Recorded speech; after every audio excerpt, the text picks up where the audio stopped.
plot is really about a family and how they became notorious serial killers. It's one of the most horrific American stories ever. It needed to feel like the beginning of hell. Nothing can prepare you for what's going on at this house. This is the story of Thomas Hewitt. There's never going to be a worse story. What we wanted to show was, how did he get the mask? Why did he decide to put the mask on? How did he first start using a chainsaw? It is so gory. You violate all your sense of taste. Wonderful. We have pushed it to the limit. There's no question about it. Beautiful bastard, you! That's what we were aiming for, is just push things as far as they can go.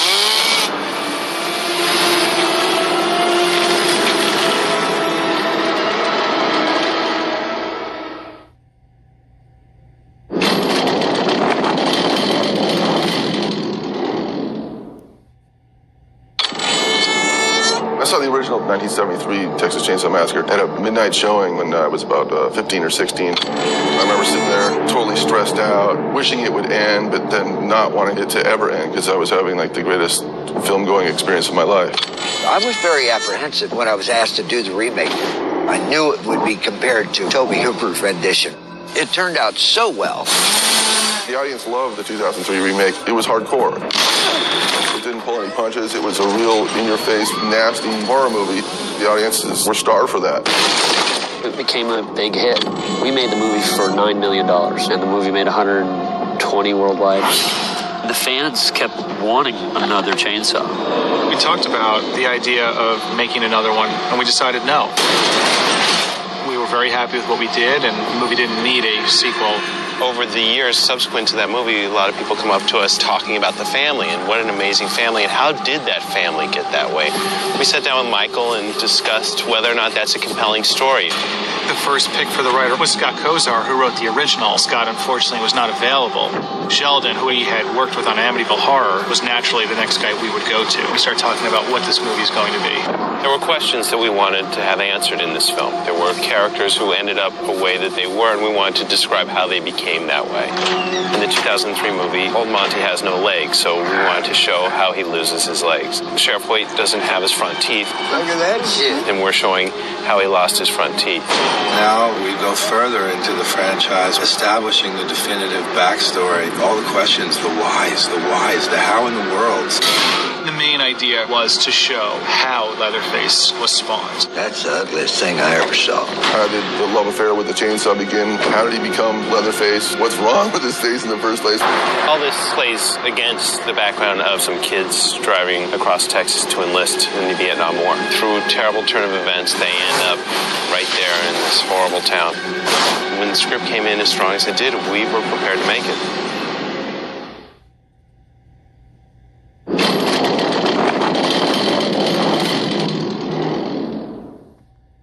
Our producers are seasoned veterans. I mean, they didn't just fall off the turnip truck. Michael Bay, Brad Fuller, and Andrew Forum, together as a producing team, have not only established themselves as great new filmmakers on their own, they started a new company with bold designs on the industry. It's a Platinum Dunes film. This is a brand that Michael has set up to deliver a certain genre. I think he's got a real sense now of his audience and what they're looking for.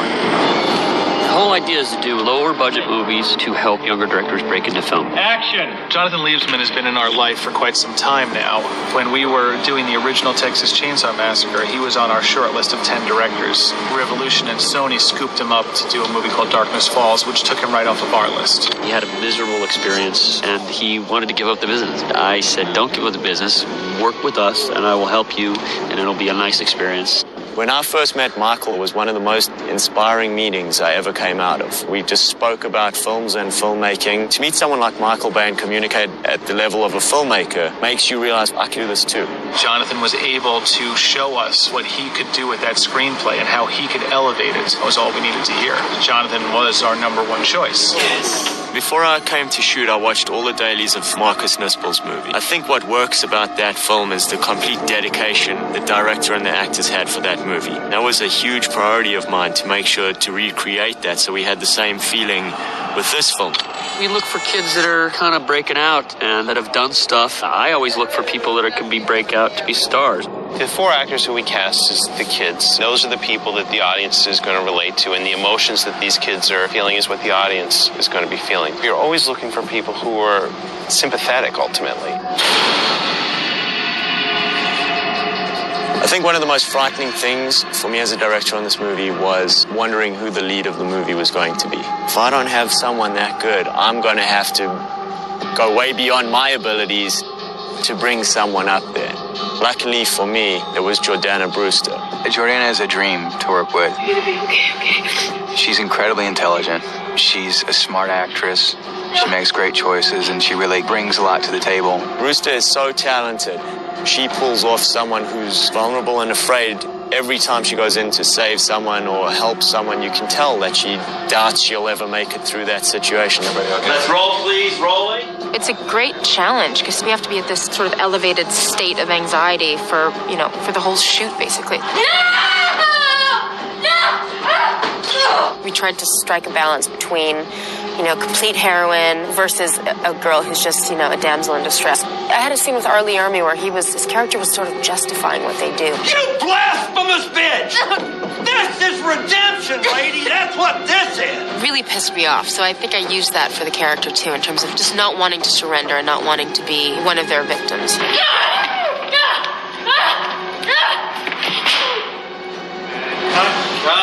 The next person who we cast was Diora Baird. We wanted to have someone who's just kind of like a free spirit. Diora comes in the room and you meet her and she simply is Bailey. I would describe her as feisty, fiery, very sassy. Have you seen Leatherface? He's fucking scary. Very much a hippie of her time and kind of a hopeless romantic, but she's got an edge to her. If I were to be put in a situation like this, there'd become a point where it's just like, are you kidding me? What is wrong with you people? She's really kind of amazing when she's scared. Watching the monitors during her takes is very unsettling. Diora was a bit of a firecracker. The screaming has definitely taken a physical toll on me.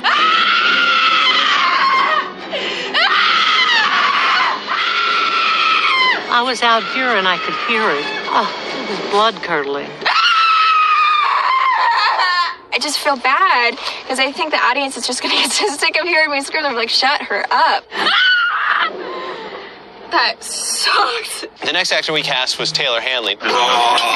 He's the only actor who I've ever cast straight off an audition. I know, it's crazy. That I'm supposed to die because some piece of paper says so. Taylor had one of the most amazing auditions I'd ever seen. I'm not fucking going, man. Rice patties and hand grenades? I'm not built for that, Eric. I'm not fucking built for that, man. We just looked at each other and we were like, we have to get this guy right now. He's just an immensely talented actor.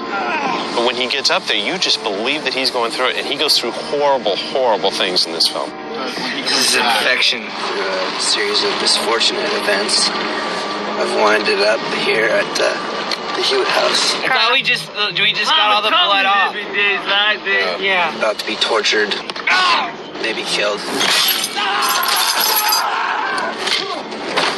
The last role, the role that Matt Bomer's playing, the role of Eric, was a really difficult role to cast. It was hard to find a guy who's tough, but who's kind of sympathetic. I've cast Taylor first, so I have to cast a guy that Taylor can kind of look like he's brothers with. At the end of the day, I asked Jordana to come in and just audition with 10 actors a day, and we did that for 3 or 4 days, and Bomer came in, and we loved him, and that was it. The guy is definitely a star. Come on! Shoot me, you asshole! There's an intensity to him that makes you want to keep watching. Mom, are you proud? What a gorgeous guy he is. He has the most fantastic eyes. Oh, he's so beautiful. I've always wanted to do a horror movie my whole life. You don't have to do this! It's good to get to flex some of the muscles that you might not get to flex at different type of genre. The kind of the physically demanding stuff. I think that's really been my favorite part of this. Been through a car wreck. I've been hung up and tortured on the run for quite some time. I had about a week and a half where I was relatively clean cut. It's too early. I don't even know what just happened. It was a lot of fun though. Brad Fuller and Andrew Form were really great about bringing us down here earlier and just kind of establishing an ensemble. We got to Austin about a week early, and we shot some scenes like with a camcorder, and we worked on the script. It's very important, especially when you're doing something where they have to have a connection and bonding and friendship. You're such a fucker. We get them there early, we get them to hang out together so that they start to become friends. I already told you, I'm not going in that trailer. Everybody's the last mission to solve. The most important thing is to just make the characters really organic so that then once they get into this roller coaster ride, you buy into it.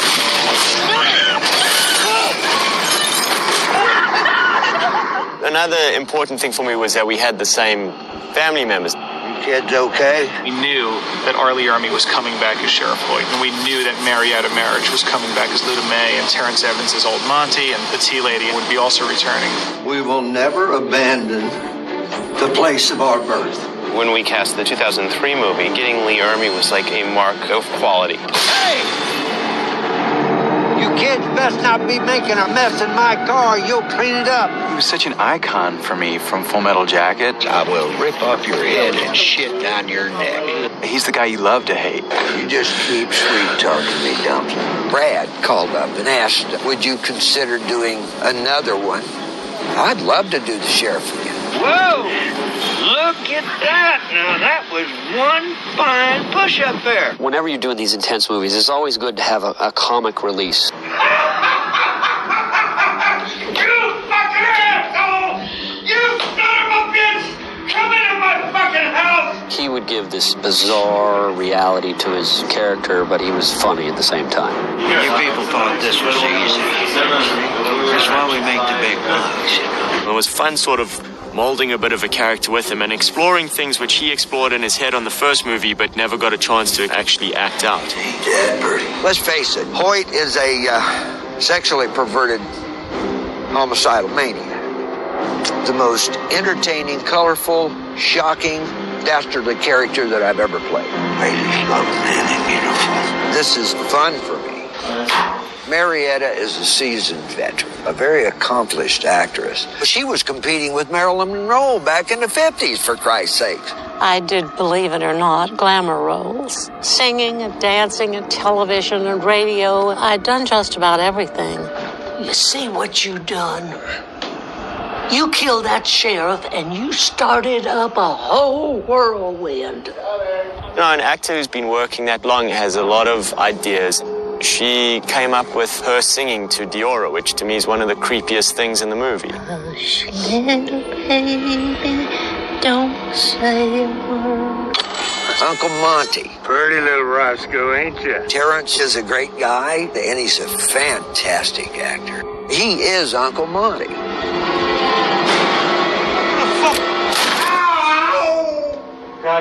Monty, poor thing, he just gets hurt. All the time. I didn't bring any problems. Why you shoot me? Here I am, practically an innocent.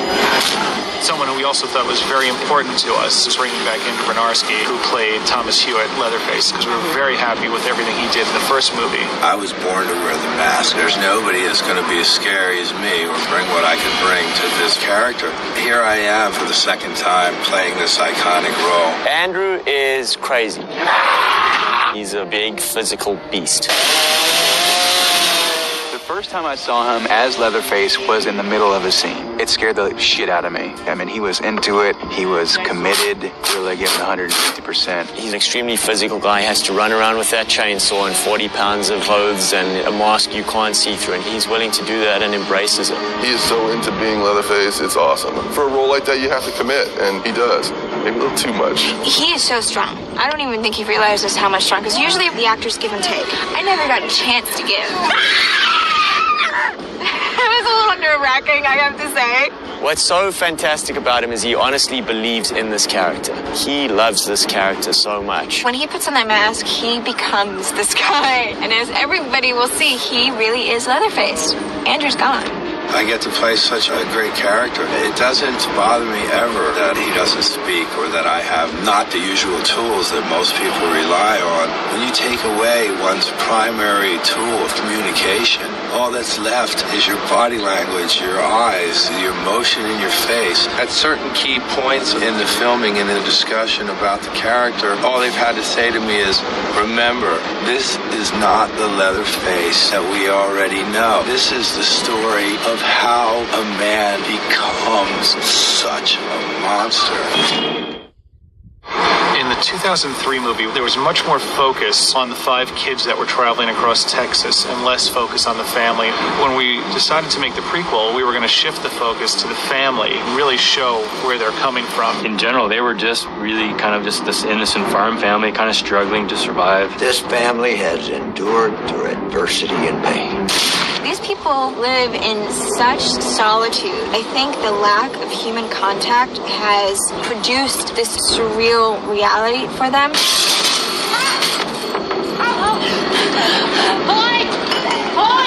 Nothing comes between this old farmer and his family.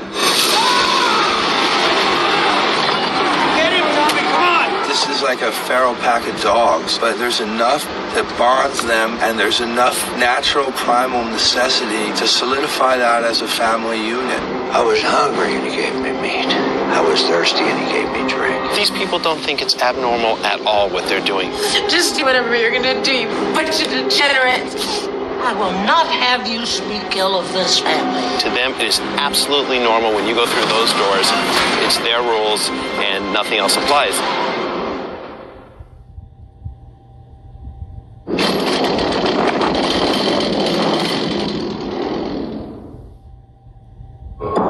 Hell, we're in the middle of Texas.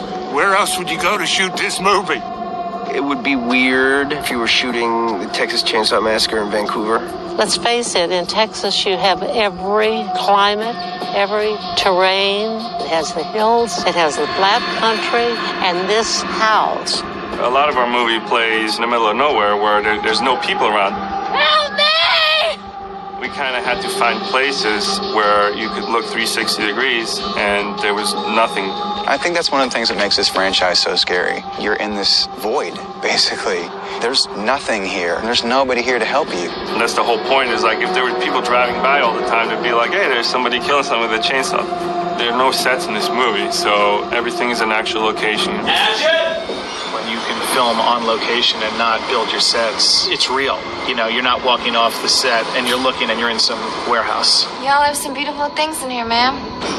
Marco Rubeo, the production designer, did an amazing job.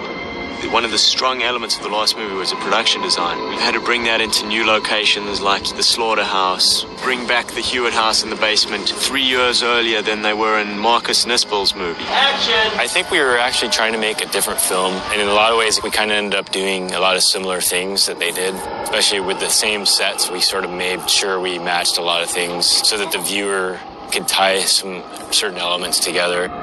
The house is just stunning. It's a creepy, creepy place in the middle of nowhere. Where are you taking us? Where are you taking us, sir? The house is the star of the movie in a lot of ways. We were lucky to get the house again. It's the same place that we shot the last one, so we're really kind of recreating it. We were shooting at the Hewitt house for, I think what ended up being almost 4 weeks. Almost half of the shoot was in this one location. Conceptually, the house is more of just a typical farm family trying to be self-sufficient. In the last film, they used the downstairs, but in this film, they decided to use the upstairs as well. It's the most spectacular set decoration. The set dressing, everything is so good. A lot of taxidermy rabbits and squirrels, and Jonathan wanted feathers on the floor. It's just a little twisted. That steel door is supposed to lead down into the basement.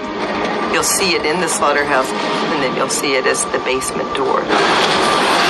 There is another room which is new to this film from the last one. It's the dining room. That slaughterhouse was more important to this town than them fools will ever know. The interesting thing about it was the imagery around the table. This big cow head on the wall and a pig over here just gives a little touch of oddity.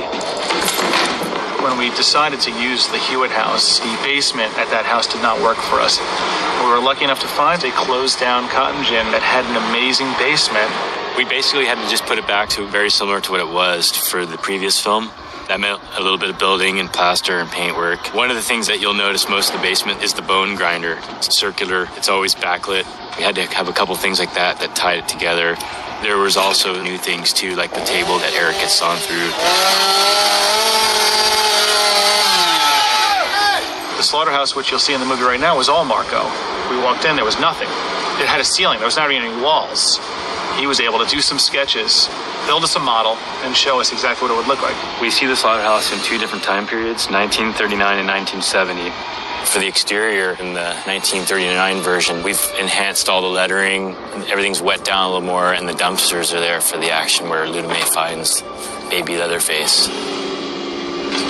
In the condemned 1969 version, it's a lot more run down. The Lee Brothers sign is a lot more faded. It just looks kind of shut down. As far as interior-wise, the biggest difference was really the dressing. In the active 1939 slaughterhouse, there was meat on the hooks, and it was a working place with a few extras in the background chopping meat. The big sides of beef that we had hanging, what we ended up doing is renting foam rubber type meat, and we dressed it up a bit. That was all fake. In the 1969 version, the meat's gone, hooks are sort of upside down, and kind of everything's stored. That's one of my favorite locations. It's brilliant. The way that there's this kind of shaft of light from the roof where you put this window, and the way the supervisor's office is just above gives the director great angles. I love that Leatherface is born in that location. And cut. It was important to me to have people from the last movie so that I could ask questions. Peter Simonite, the camera operator, would put the lenses on for Marcus. It was just interesting to me, what lens did Marcus use for this shot or this look or that? Randy, the set decorator, worked on the last movie, and it was just very helpful to pick her brain and see what was used for different scenes. That doesn't mean that our entire crew is veterans. We aren't scared away from hiring people who have great experience, but who've never made the jump to the next level up. We did that with our costume designer. We did that with our DP. Because at the end of the day, we feel that someone who has something to prove will go the extra mile and make it that much better. There are a lot of departments that have to gel. There's a lot of people trying to make the same movie, and I think the biggest part of directing is just making sure everyone's always on the same page. Because once you're in a production environment, it's not only in your head and the writer and the producer's head. Now it has to be in 200 people's head. What about if he says, yeah, I'm just trying to find a place for him to say that because... Well, I'd love it if he said it right here. And then Jonathan has the confidence of an elephant. Eric, can you get into place when you do? He calls the shots. He knows what lens he wants on there. He's good. I was just trying to be warm. He's very open to suggestion. He's one of those guys that's such a nice guy that you want to work really hard for him. You really want to give him the best performance you can. I want to take time. I want to take a beat of her on the ground and you build up. With Jonathan, I realized that the reason right away he was the right guy for the job is because he cared so much. That must have been what Bay and the guys saw in him. Somebody that would treat it with nothing but respect and never take it lightly for a minute. It works. Love it. Victory! The face! This far away. Lebo. Rocket. Brad and Andrew are so hands-on, which is new for me, because usually the producers, you never see them. Action! They're there, and if they have a comment, they come right up to me, or they come up to Jonathan, and they're there for every single take. They will sit behind the monitor on every single take. They're just meticulous about what they do. Michael Bay also oversees the project. That, I think, is also incredibly helpful.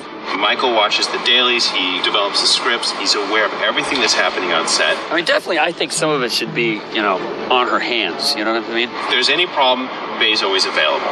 I loved that. I loved that they were so passionate about it, and this is as important to them as it is to me. We're all trying to do the same thing. We're all trying to get the best moment. We're all trying to find the right moment. The last movie, I think it's one of the best shots in movies. The cinematography was amazing. We wanted to be inspired by their style, but not duplicated. That's mainly our discussion, is where to differ and where to be the same. There's certain shots which are iconic from the first movie, which we wanted to sort of almost pay homage to, and there were parts where we wanted to deviate for different reasons. We try to take the glossiness of the last movie and add to it the prequel element. This is a little earlier. This movie is a little rawer, a little grittier.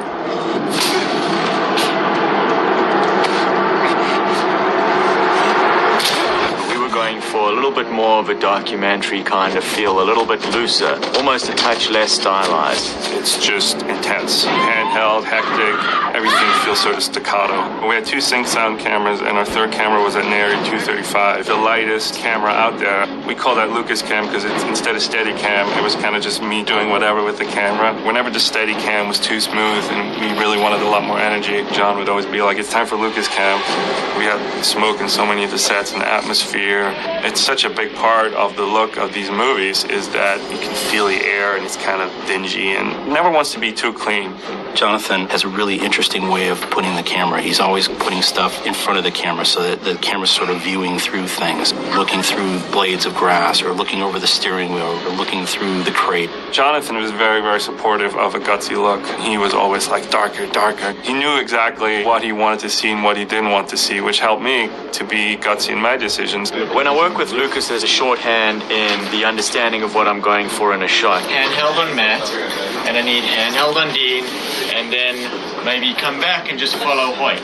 If I ask to push into something or gain a low angle or certain lens, he tends to put the camera exactly where I would have put the camera. Knowing Jonathan, every shot in this movie was a low angle. It makes things more ominous and it makes things a little more threatening. You know, if you have Leatherface sort of towering over the camera, it makes him look larger than life. I'm afraid of you. What was so important to myself and the producers when we met each actor was to tell them how physical this movie was going to be and how insane it was going to be. There are places in the movie where the pace really picks up. There's this kinetic energy that you're not used to in these types of movies. And I've heard Brad try and persuade them not to doing the movie. I mean, that's how physical we think the movie is. Are you sure you want to do this? It's going to be hot or it's going to be cold and the days are long and the nights are long. You're going to run like crazy. You're going to fall down. We need you to do it 1,000 times. I'd say the most pain I had to endure was being pulled out of the car with the crowbar. That was a little painful.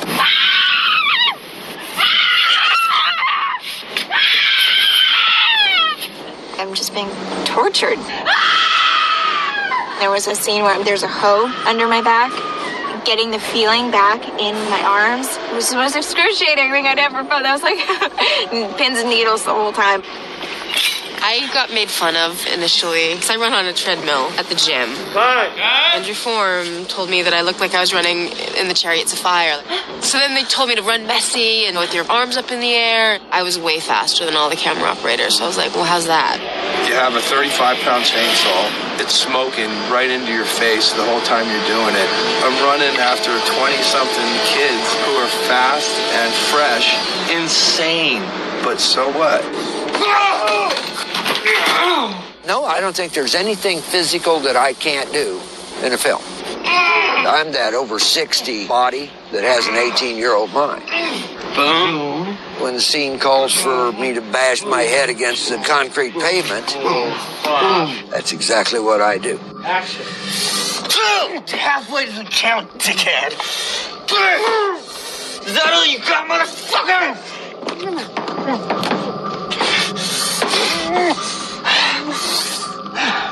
My money says you're not going anywhere. You know what? That's why they make Anderson. One of my favorite scenes is the Insane Olympics. Hoyt takes Dean and makes him do 20 push-ups and just beats the shit out of him.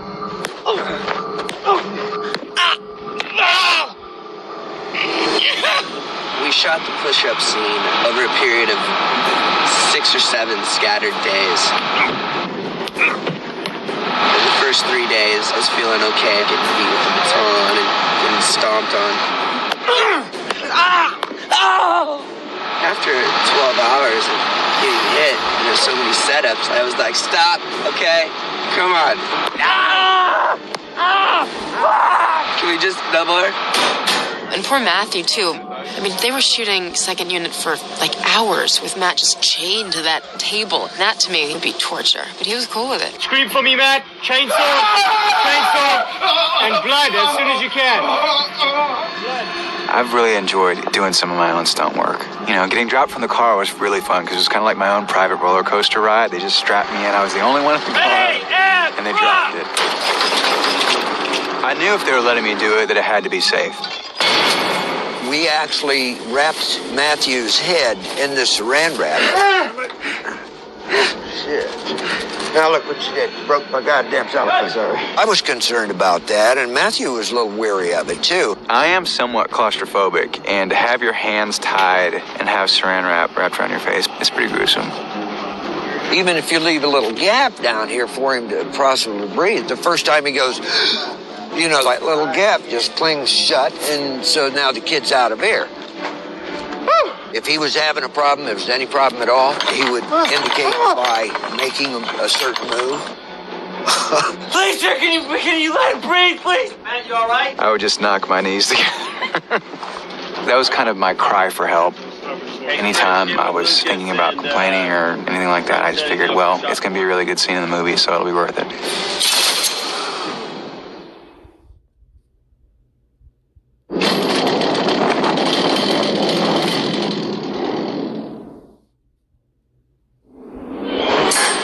Chainsaw Massacre movie that we did in 2003 really set the stage for the horror boom that's happened over the last few years, you know, with movies like Saw and Hostel. Just took it back to let's make it intense, let's make it scary, and, you know, let's give them a good ride. Crack it up! The Texas Chainsaw Massacre is something that people associate with pushing the horror envelope in terms of insanity. People want to see things that are a little bit extreme. There are a lot of movies which have come out lately which really push things, and if you want to stay out front, you have to go further. The marketplace changes constantly. You know, this year we had Hostel and Hills Have Eyes. And Hostel, they pulled there's no punches pulled in that movie at all.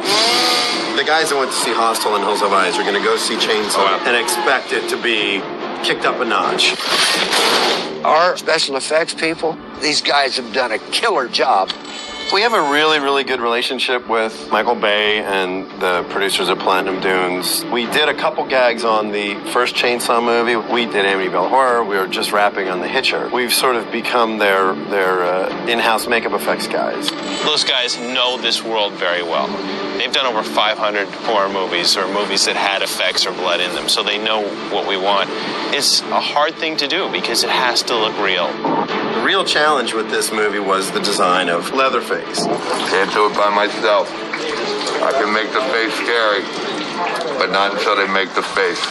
We did a whole bunch of different designs in a couple different directions. To me, the scarier version of Leatherface is his face with the pock marks and the acne marks. I mean, that to me, they look like warts. One of the big storylines for the movie was the evolution of the mask. In the beginning of the first half of the movie, the character would only be wearing what he had made, that he had been wearing for many years as a child. Michael has some very, very specific ideas about what he wants the mask to look like. And he talked about this sort of half-face mask with a lot of buckles that was made out of leather. He said he wanted it to almost look like an old football helmet, and maybe he had cut some leather off of like a football, because you want to get the idea that later on, when he uses human skin, that he's sort of cannibalizing the pieces that he needs to put the thing together. Jonathan had kind of a different image in mind. He wanted more of a full-face piece of leather that had been stretched and distressed to carry on the Leatherface concept of using a skin. It would just be an animal skin versus a human skin. Ultimately, Jonathan agreed that it would be good not to cover up too much of his face. It gave Leatherface a little bit more humanity in the beginning of the movie before he becomes a monster. Aside from just the initial design of the masks, then we had to design Leatherface's makeup, because the idea was halfway through, when he kills Eric and skins Eric's face, then we had to really make it so that he could wear that face. I like your new face. Leatherface is 3 years less skilled in making face masks. This is the first time that he's peeling off the skin of someone's face, so it's really just one face. There was a slight evolution of the mask once it got to set. They had decided that they wanted to also incorporate a lot of his hair. Kevin and Jake on set created 2 flaps, so it looked like that it was cut up the back and then around. That face would sort of stretch and conform to Andrew Bernarski's face. It was challenging. All in all, I was really happy with the end result. Get him, Tommy, come on! Each scene has its own crazy challenges. The Holden scene was tough to shoot. The only thing worse than falling on a chainsaw is having it start up while it's in you. And it rumbles, rumbles, rumbles, rumbles, rumbles. I'm split completely in two. Cut. How to Kill Holden. The saw goes through his torso. 3, 2, 1, drop.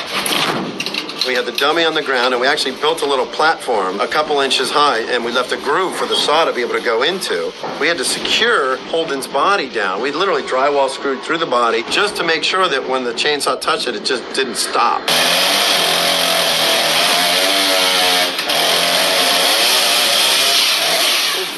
That I am the first person to ever be killed by a chainsaw by Leatherface. Action, 3, 2, 1. And then I'm out of the movie. That's it. After Holden's killed, Leatherface impales Eric with the chainsaw while Chrissy's right under there with her boyfriend's blood burning all over her. It's incredible to me. I mean, it's really one of the gnarliest scenes I've ever seen in a horror film. It's just intense. The gag that I know that we're the most proud of is the actual death of Eric on the table.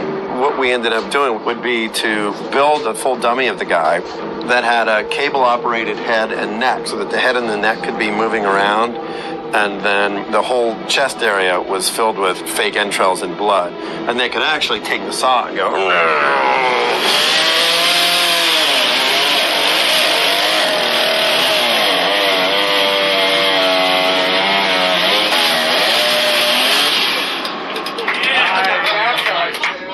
One of the signature moments is sort of Leatherface's discovery of the idea that now that he's killed, he can put on this new face. So we did a cast of the actor, we sculpted his face, and then in the mold making process, we actually created the skinned version of him. It had glass eyes in it, had the muscle, the nose was missing, the teeth were exposed. We created a silicone skin, punched all the hair, punched the eyebrows, painted it all up, attached it to this muscle core with the eyes and the teeth, and then put a bunch of blood and slime and stuff underneath it. It's a really sort of frightening image. Pretty spectacular. One of my favorite gags was this whole cow getting hit by the truck.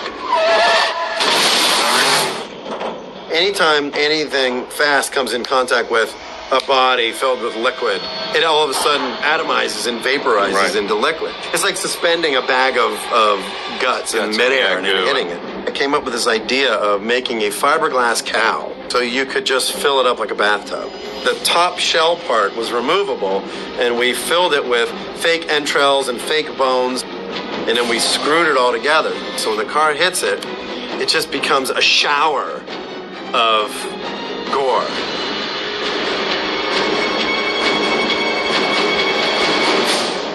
Jonathan looked at it and went, "Are you crazy?" He's got one scene that I think is a true classic horror movie scene. Monty gets shot in the knee, and they got to do a little surgery.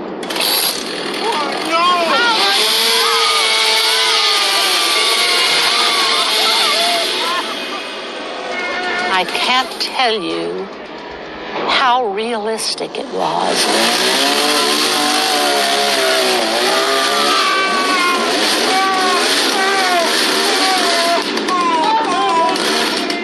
Very hard to watch. What we did was we made fake legs that were chainsawable, rebuilt the anatomy of the leg, and then put a big giant tube in the middle of it that was filled with blood. So when the saw went through, it would go through the flesh, the muscle, and then into the blood tube. And the blood tube was sealed on both ends, so it could just explode. Got my legs folded under me in the chair so that you can't see my legs at all. Fake legs are out front. My own legs were stuck in a box underneath me. Of course, you don't know what's going to happen until it's happened already. When he cut that leg off, it was shocking. Holy Christ. You're looking at the stump of one, and whap, there goes the other one. You know, I had suspended my disbelief. That was my leg. It's just fun to watch. You know, it's the type of thing that the next day after we shot it, I just wanted to watch it again and again. One of the other gags that we did in the dinner scene is when Bailey gets her throat cut.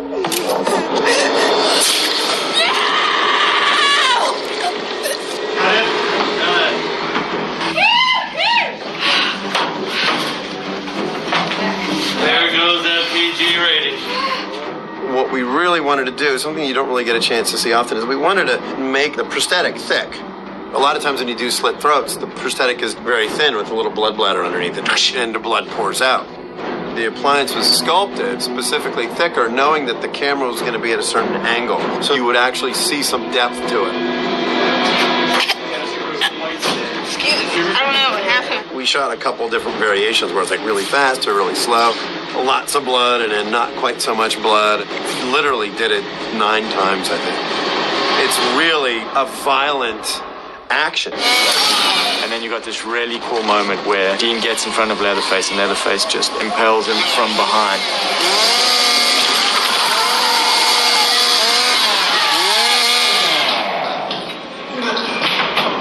Cutting.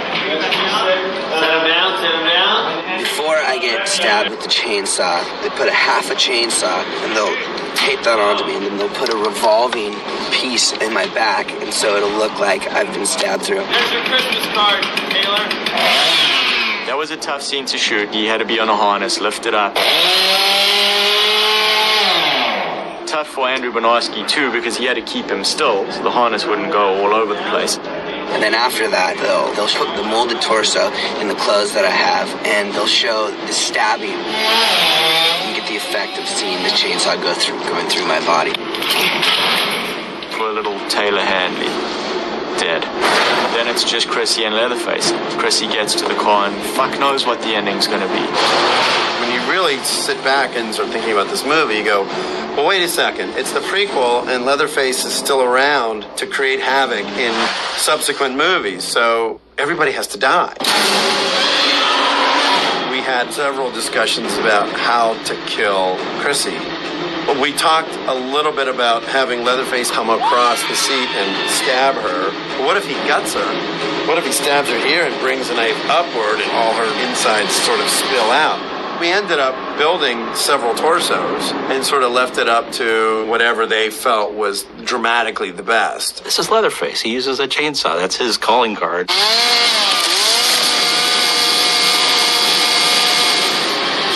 To me, it never hurt to have a little bit of blood. Blood! Blood! The blood team was very good. The consistency was great. It feels like blood, it looks like blood, and you would think it's blood. And maybe it is. We make our own blood. We have our own formula. We've made it for the past 18 years. We have dressing blood and pumping blood and gel blood and gallons and gallons and gallons of blood. When I work, I'm bloody 24/7. I'm bloody, I'm dirty, I'm sweating, and it's great. We were nice and pretty for the first week, and we were then worried about makeup, and now it's just a joke. It's wet, and it's cold, and it's really sticky, and it's sweet. You're flypaper, basically. You're attracting all these insects. That's really gross. The blood gets shot in me. And I could just see the blood coming at me. It was like a bucket of blood. This is so disgusting. Just give me some screaming like that. Oh my God, I'm really dying. Use it! Keep screaming, Diora!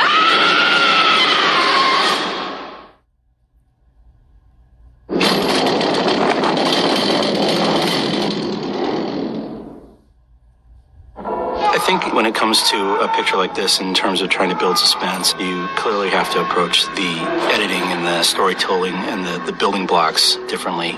There's only so much that you really want to show the audience. There's a lot of teasing of the audience that goes on. The director really went to great pains to make you feel Chrissy's point of view.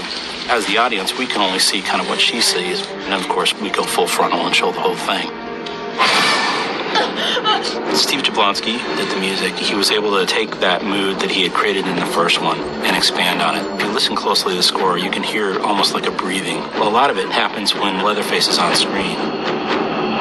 The chainsaw has a tone. When a chainsaw impacts something, it has a tone as well. We went in and found all the various squishy, meaty, gross noises you could find and just sort of layer those upon layer.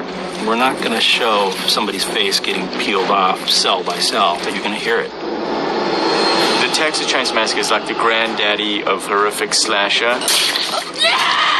This movie has to push the boundaries. You try and push it as far as you can. There are certain moments where we say, okay, we're just going to go for it. It would be crazy to take a movie like the Texas Chainsaw Massacre and try to tame it down. The audience that went to see the 2003 Chainsaw, they're going to go see this, and they want to see more. I wasn't thinking in terms of Marcus's movie was here and we need to escalate to that. I just think it's important to show you the horror of the Texas Chainsaw Massacre. I like blood. It was frightening to direct, it was probably frightening to act, and hopefully it's frightening to watch.